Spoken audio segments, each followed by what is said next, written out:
Morning guys, how you doing? I hope you all had an exceptional weekend. If I'm not looking directly at the camera, I'm multi-streaming today, I'm giving this a go. So I had a really interesting conversation with somebody over the weekend, relatively new to property. We had a 20-minute conversation. It was just to help them out really, and they asked an interesting question, and I thought I would just go through that question with you and tell you the answer, because I think it might help you guys as well. All right, so the question was, how do I win with estate agents? How do I communicate with estate agents? All right, because ultimately this person, they want to get property investments for themselves, but also what they want to do is they want to be able to secure property investments and then package them up and sell them to investors. All right, so this is what we went through. So I think the first thing is, you need to get out of your mind an expectation that you're going to have this unbelievable relationship with them and you're going to start getting property deals from them from day one. It's like anything else, okay? If you're trying to build a relationship, you're trying to build a friendship, it's going to take time, okay? These things take time, and a lot of the time you can't rush that process, okay? You're not going to jump into bed with them on the first date, so you need to get to know them, all right? So when you go in there, just be yourself. Most people really try and complicate the hell out of this, all right? Just be yourself. In terms of the words that you use, be absolutely honest about who you are and what you're trying to do. You're an investor in the local area and you're looking for a particular type of property. Okay, you also work with other investors, so there may be other things that might suit them, but in the here and now, this is what I'm looking for. Okay, and that's totally honest. Don't try and bullshit them into thinking that you're something that you're not. You know, if you've not done any property deals yet, you've not got any investments yet, again, be honest with them. You're just starting out, you're an investor, these are the things that you're looking for. Okay, so the second thing is, when you are going in, be absolutely clear on what you're looking for and what you want. Okay, because I see it quite a lot. Newer investors will go into an estate agency and say that they want anything that's a really good investment. Like, what the hell does that mean? Because investments vary so much from person to person, right? And what their definition of an investment or a deal actually is, right? So not anything that's a great investment, or don't say anything that gives me a 10% yield, because it's like, well, that's just so vast, isn't it? It could be anything. It could be a shed. It could be something that could only be bought in cash when you've not got that much cash.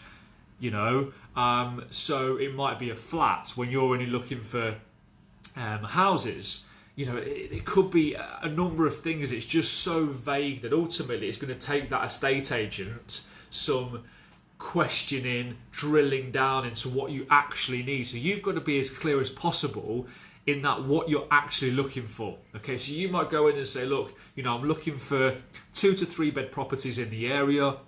Anything up to, you know, 120,000 that maybe needs a little bit of work on it, you know, a lick of paint, maybe doing up a little bit, all right? So you've got to be quite clear, and then that estate agent knows, okay, anything below that 120 mark, you know, it's a house, it's a 2 to 3 bed, it's not a flat, and it maybe needs some work. It gives them some real clarity to then go away and look at that for you. They may even have things now that you can look at, all right? The third thing is, it sort of goes on nicely from what I've just said, is you need to drop the training room jargon when you're speaking to estate agents, all right? BMV, yield, return on capital, a property deal. Don't say these terms to estate agents because they think you're a dick, all right? And you probably sound like a dick when you say them, all right? So don't use them terms.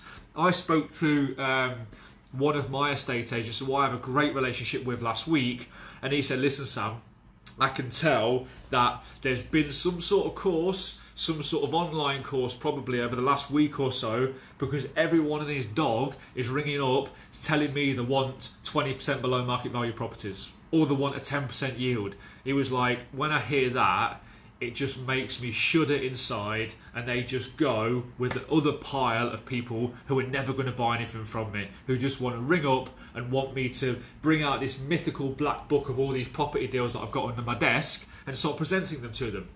Right, so if you want to come across as serious, you need to drop the training room jargon when you're speaking to estate agents. And that's why I said, look, I'm looking for properties that are less than 120 grand. There's a reason I'm asking for that, okay? I'm looking for properties that are 2 to 3 bedroom that need some renovation. Okay. Ultimately, what I'm saying is I'm looking for maybe a BRR project that below 120 grand, because that's where I'm going to get most bang for my buck. That's where I'm going to get the best return on capital. That's where I'm going to pay less stamp duty. I'm going to get a better investment purely from a single let perspective, a single family let perspective. All right, but without saying them training room jargon words. Another thing is identifying what their needs are. So a lot of the time, stop thinking about you and what you want and the investments that you want. What are their needs as an estate agent, as a salesperson, as a valuer? What are their needs? One of my friends is an estate agent, not in an area that I work, but he gets paid partly on how many viewings that he does as well. So what I would do if I was working with him would be to identify that and go on some viewings for him to help him out, right? Because there's this law of reciprocity. If you can help them out, they're going to want to help you out. So sometimes when you go into the estate agencies, there's a board at the back and it has people's sales targets on, and it has the salesman in rank and stuff. It's quite brutal sometimes, but if you're maybe dealing with the number 3 one who wants to get to number 1, well, what are his or her needs? What are they trying to achieve? How could you maybe help them get there? I think having that value-driven helping mentality first and foremost can pay you dividends in the long run, because remember guys, this is the long game, okay? This is you're building your relationships now, because in 4 to 6 months you're going to start getting some rewards for that relationship building process. These things can't be rushed, okay? And on that note, you've got to be kind to everybody. I see quite a lot of people saying when you go into the estate agency, this is the person you want to look for. You need to get past the gatekeeper and get to this person. And yeah, that's true. That is right, yeah. You do want to speak to certain people. And to find out who them people are, LinkedIn's great for this.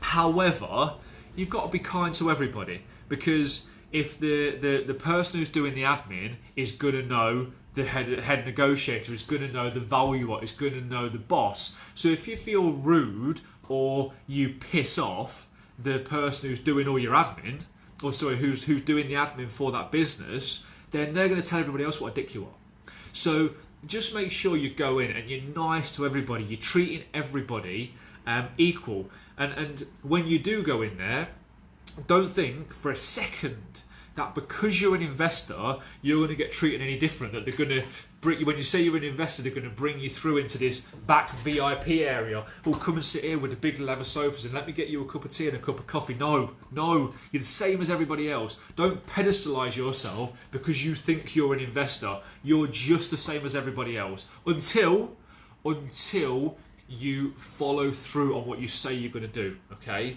And this is my last point, is you've got to be your word. So if you say you're going to do something, you need to do it. If you don't do it, it's like anything else. If it was a friendship, a relationship, if you say you're going to do something and you don't do it, you become untrustworthy and unreliable, okay? So if you're going to say something, you're going to do something, make sure you do it. If you say you're going to go and you're going to buy this property, or you've got an investor for this property, make sure you have. If you're going to buy it yourself and you say that you've got funding for this property and you've got the means to buy it, make sure you have. Don't back out of the deals, okay? And once you've done one, all of a sudden now you're a buyer. You're true to your word. And now things move on to another stage whereby, yes, you might then be given a call before the property goes on the market. And that's where you want to get to, before the property goes onto the market. So once you've bought that deal, the estate agent's going to go, okay, Sam's told me that he wants something 100, 120 grand. He wants a 2 to 3 bed house and it needs to have a refurb. We've just done a deal with him and it was seamless. It was amazing. They want ease and speed, okay? They don't want to be working really hard for their money. They're going to follow the path of least resistance. Therefore, now it's a case of, excuse me, Sam, we've got this property. It's not gone on the market yet. Do you want to view it before it does? Because they know that I'm going to follow through on what I say. That's really important. Then you can leverage that as well. So when you're going on viewings and you're speaking to them and you go and view a house, you can say, oh yeah, I know this house. We just bought one down the road from you. Again, it just really plays on the fact you're serious, okay? And you want to do business with them. But these things take time, okay? So don't rush it. So just to summarise on what I've said, number one, be yourself. Don't overcomplicate it. It's human to human interaction, okay? Don't have to speak about property, all right? There's one lady, I told this story the other day, who she's the admin of one of the estate agents, right? Her name's Karen. And she is the glue that holds the place together. She pulls the strings really, right? And I identified that quite early on. And there's this property that we've just done a deal on actually, but I first inquired about it in September last year. And I've been ringing her every week and asking about this property. I say, Karen, how's things going? What about this property? She said, Sam, listen, they're not going to take your offer. They won't take it. Okay, fine. Now, I know Karen loves Britain's Got Talent. I know she's got 2 kids. I know she loves getting pissed on a weekend, right? So the first thing we speak about is, Karen, it's Sam. Do you see that guy on Britain's Got Talent last week? Yes, we saw that. We talked about that. Any news on that property, Karen? No, Sam, I've told you. They won't take your offer. Okay, Karen, what I'll do is I'll give you a call next week. Sam, don't call me next week because I'm going to tell you the same thing. Okay, Karen, I'll speak to you next week. Next week, Karen, how you doing? Did you have a drink at the weekend? What happened now with the kids? We talk just like normal fucking humans, right? We have a conversation, we get to know each other. And then I use that as a lead in to talking about property. So we have that relationship already because she likes me, she trusts me. People do business with people, right? I'm not in the property industry. I'm in the people industry.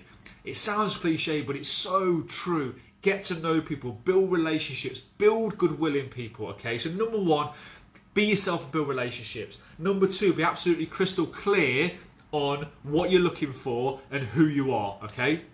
Number three, drop the training room jargon. No one wants to hear it inside them buildings, the estate agencies and whatnot. Identify what the estate agent's needs are. What are they trying to achieve and how can you help them achieve their goals? And then in turn, they can help you. Law of reciprocity, right? Be kind to everybody, regardless of who they are. If they're the cleaner, if they're the admin assistant, if they're the managing director, be kind, be nice to everybody and build relationships with everybody, all right? Because they're a team and they'll all talk to each other.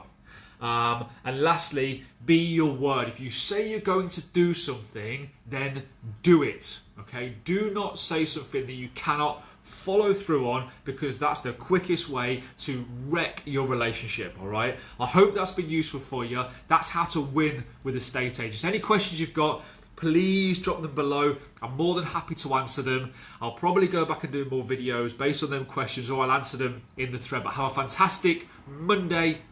Have a great week and I'll speak to you guys soon. Cheers.